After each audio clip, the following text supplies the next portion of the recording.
People often battle over dualism versus non-dualism in order to establish their view as the fundamental truth of reality. But I'm going to explain to you why both are wrong.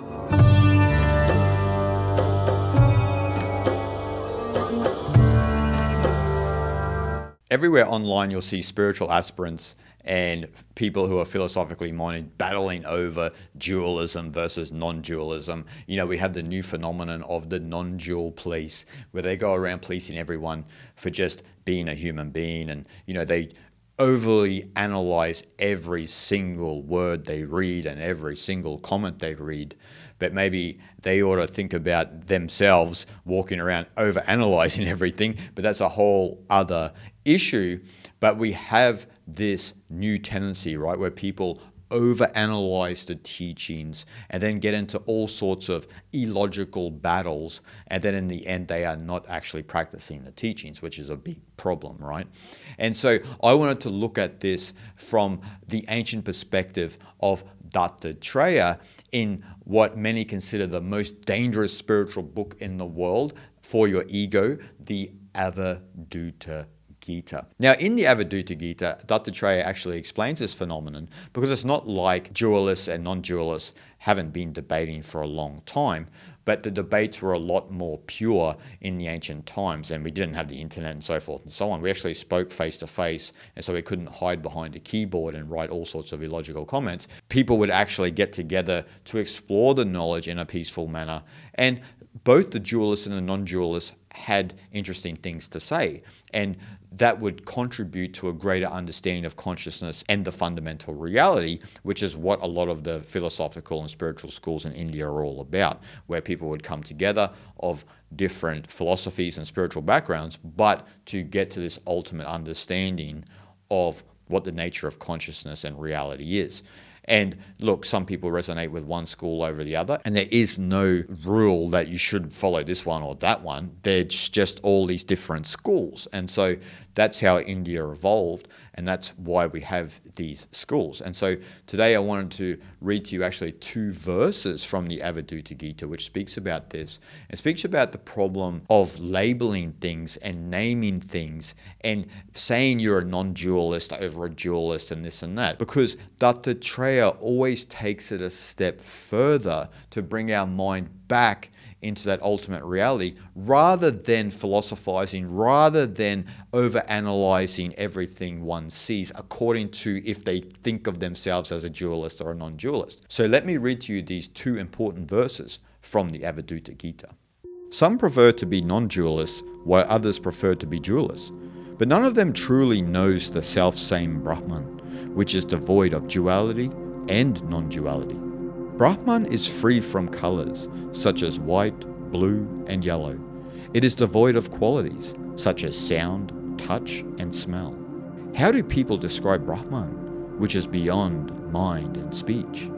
So Dattatreya flips everything on its head here and says that neither the dualist nor the non-dualist know Brahman. Now, Brahman here is the ultimate reality of existence, the fundamental substratum. Now, within you, you have the Atman, the undifferentiated state of consciousness, which is identical with that ultimate reality. And so Dattatreya says that Brahman is devoid of both duality and non-duality because, first of all, both are conceptual, both are speaking about a concept and an idea of either dualism or non-dualism, as if Brahman is some sort of thing that is other than the world, or something that is separate from us, or something that we can't know deeply in our existence. And so Dattatreya tries to explain to us that Brahman is devoid of qualities.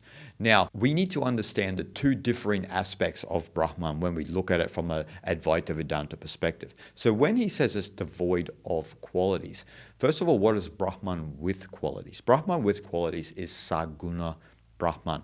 Now, Brahman with qualities as Saguna is all of the manifest world around us, the ideas, the concepts, thinking, energy, anything that you can think of that is an object of knowledge, something that you can know, so to speak, of this reality around us, right? That is Saguna Brahman. That's Brahman with qualities. It's one side of the coin.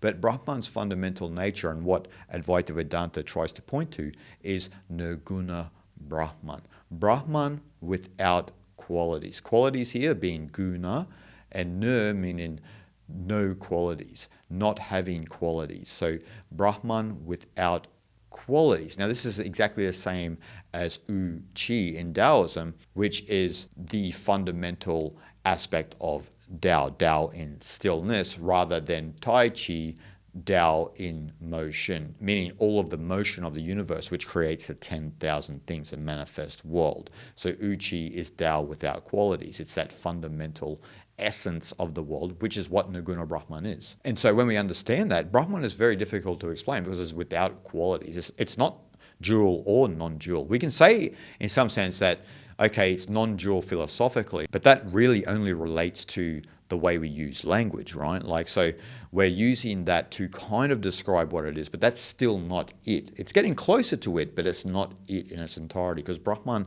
itself is beyond all qualities. It's beyond the idea of one or two. It's beyond the idea of the manifest world and the unmanifest world. And so it's beyond all language. It's beyond anything that we can think of, beyond all philosophies that we can conceive. It is even beyond that. And that's what Dattatreya is trying to say. Anything you can think of, or the end of your philosophy, it's even beyond that. It's beyond whatever it is. And as he says here, it's beyond mind and speech. So we can talk about it, we can think about it, but that's not it in and of itself, right? It is beyond both mind and speech. It arises in pure consciousness, in the Atman. Now, when we begin to settle the ripples of the mind, Nirodha, then we start to come into contact with this undifferentiated consciousness. When we start to realize who we truly are, and we are out of our own mind, out of our own identity, the jiva, when we get out of that and we realize it for what it is, then we begin to abide in the Atman, and then truly understand what Brahman is. And then it doesn't really equate to whether it's dual or non-dual, it's just ever present. I remember the great Dzogchen master Tulku Urgyen Rinpoche once said that it's very difficult to describe the nature of Rigpa. Rigpa means total presence, pristine wakefulness, which is identical with Atman in Advaita Vedanta. So in Vajrayana Buddhism, you have that idea of Rigpa. And so you have that idea of that absolute substratum in Vajrayana Buddhism.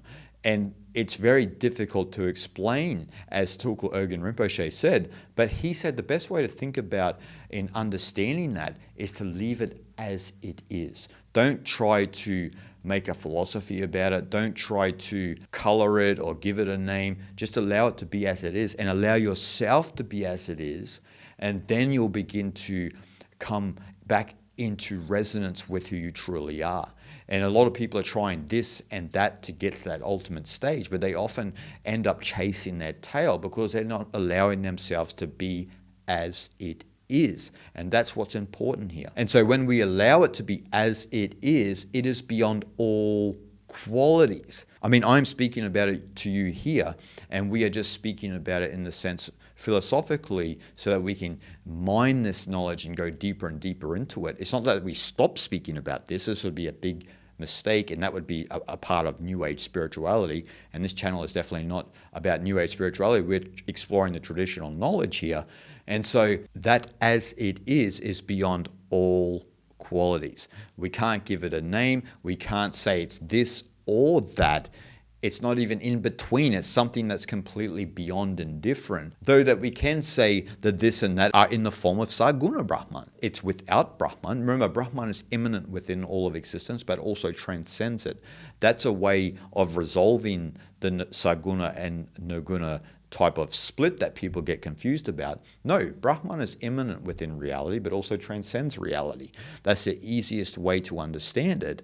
But to abide in that, you have to allow reality to be as it is. And you have to stop thinking that Brahman is this or that. It has no color. It has fundamentally no quality as Saguna Brahman. And this is what Dattatreya is saying. So when you're going around philosophically arguing with people about the nature of Brahman being dual or non-dual, or you are one of those non-dual police who is going around and commenting and trying to correct everyone as if you are the all superior authority, then you have lost what Brahman is, because you are lost in the qualities of reality and you are not submerged in the fundamental Nirguna Brahman, that absolute substratum that we cannot actually give a name because it's beyond experience. It's ever present. It's here actually right now. It's here right now. It's a matter of whether you can feel it, whether you can come back into harmony with it, but it is ever present here. As I said, it's immanent within reality, but also transcends it. And so don't get into these arguments with people about it being this or that, or even don't get into a game of labeling yourself a dualist or a non-dualist, because from Dattatreya's perspective, that would be silly, because Brahman alone exists. Nothing other than Brahman exists. Your jiva is an illusion. It is a temporary wave on the ocean of Brahman. And so any concept, any idea, even our identity itself is an illusion arising in the great ocean of the ultimate reality of Brahman. Shanti, shanti, shanti.